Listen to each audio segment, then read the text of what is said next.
1200 में फूल मिले 600 में हाफ हो।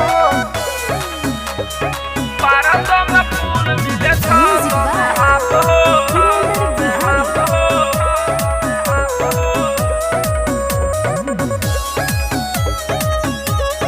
1200 में फूल मिले 600 में हाफ हो। कहतार सब लोग दारू भाई साफ हो। अरे देखो ना भाई यहाँ होम डिलीवरी होता हो। कहतार सब लोग दारू भाई साफ हो। कहतार सब लोग दारू भाई साफ हो।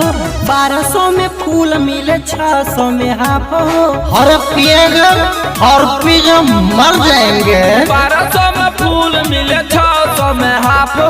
ये गाना गाए वाला भाई क्या गा रहे हो भाई? कहेले नीतीश देखा दारू भइल साफ हो। कहेले नीतीश देखा दारू भइल साफ हो। 1200 में फूल मिले 600 में हाफ हो। अब की दारू पीजिएगा है ना। 1200 में फूल मिले 600 में हाफ हो। तो तोरा का दिक्कत बा? 1200 में फूल मिले 600 में हाफ हो। 1200 में फूल मिले 600 में हाफ हो।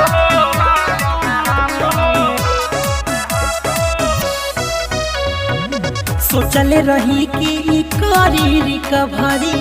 घरे घरे चलता हम डिलीवरी।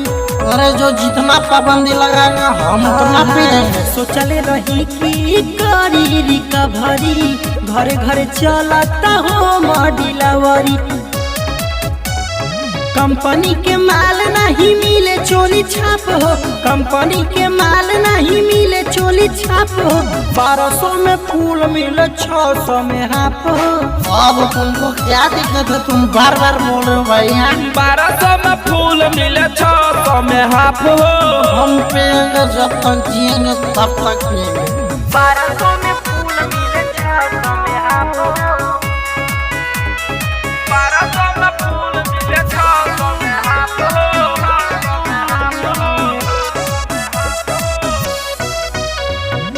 तब एक नंबर के मिले न माल हो। पियला के बाद हो जाला बुरा हाल हो। अरे बुरबा तुमको पता कैसे है कि एक नंबर नहीं है? तब एक नंबर के मिले न माल हो। पियला के बाद देख होला बुरा हाल हो। चुप चुप। राहुल रंगीला कहे देला नहीं नाप हो। राहुल रंगीला कहे देला नहीं नाप हो। 1200 में फूल मिले 600 में हाफ हो। अरे मोना भाई चिकना लेकर आओ पहाड़ी को। 1200 में फूल मिले 600 में हाफ हो। और एकदम पी के एकदम मस्त होइल बा सब।